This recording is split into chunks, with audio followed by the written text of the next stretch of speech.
कौशल को विकसित करूंगा या करूंगी।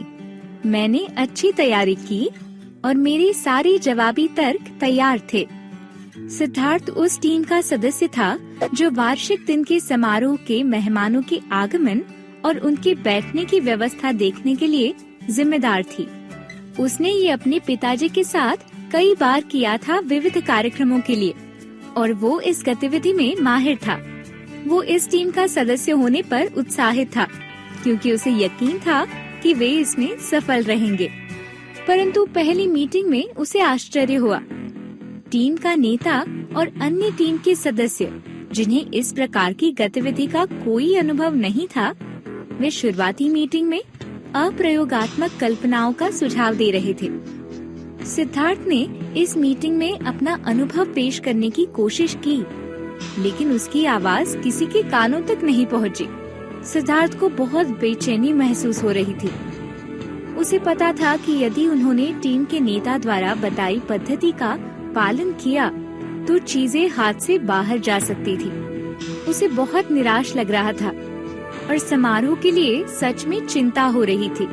सिद्धार्थ के पिताजी ने महसूस किया कि खाने की मेज पर बैठे सिद्धार्थ का बर्ताव हमेशा सा नहीं था।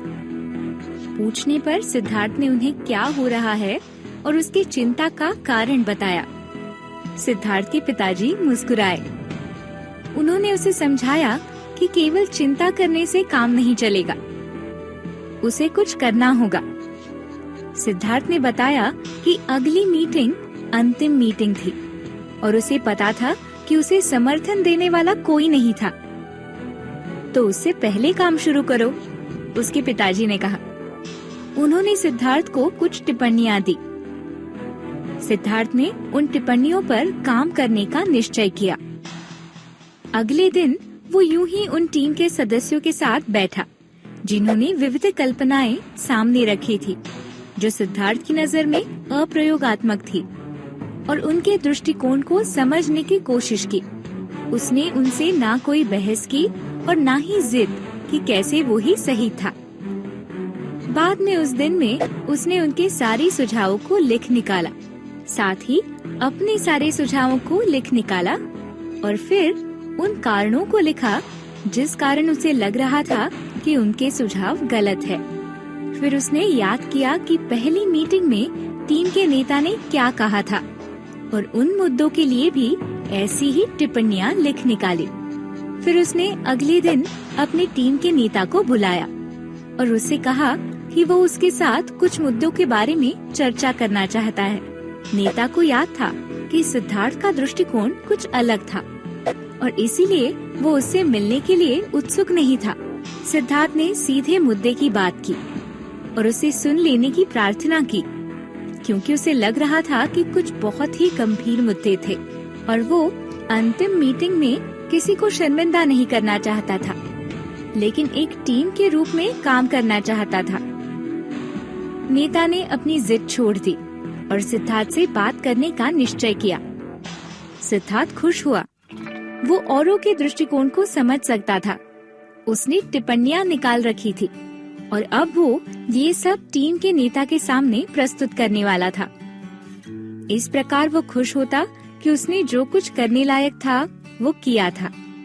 अब वो इस बात के लिए तैयार था कि उसके सुझावों को माना नहीं जाएगा, दरवाजा दिखाया जाएगा, लेकिन अब कम से कम उसे ये तसल्ली होगी कि उसके विचारों को उसने पेश तो किया। उसकी टीम के नेता के साथ हुई मीटिंग एकदम सफल रही। टीम का नेता न केवल सिद्धार्थ ने लिए हुए प्रयासों से प्रभावित हुआ था, बल्कि वो पेश कर रहे प्रयोगात्मक सुझावों से भी। उसने लगभग कहा कि वे सारे स्वीकार किए गए हैं। यहाँ सिद्धार्थ का एक निवेदन था। उसने कहा कि वो खुश होगा यदि ये सारे सुझाव नेता के हैं ये कहकर पेश किए गए तो, क्योंकि फिर उस पर कोई विवाद नहीं होगा। उसने कहा कि उसकी दिलचस्पी इसमें थी कि टीम अपनी जिम्मेदारी निभाने में उत्कृष्ट रहे, ना कि टीम को प्रभावित करे, ये जताकर कि ये कल्पना किसकी है।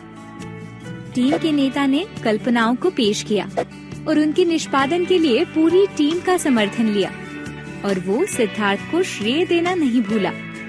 उसके चारों ओरों के दृष्टिकोण को समझने के प्रयासों के लिए, उसकी प्रोजेक्ट के प्रति रही सच्ची चिंता के लिए और उसके अनुनय या समझाने बुझाने के कौशल के लिए, जिसका प्रयोग उसने टीम के नेता को समझाने में किया था।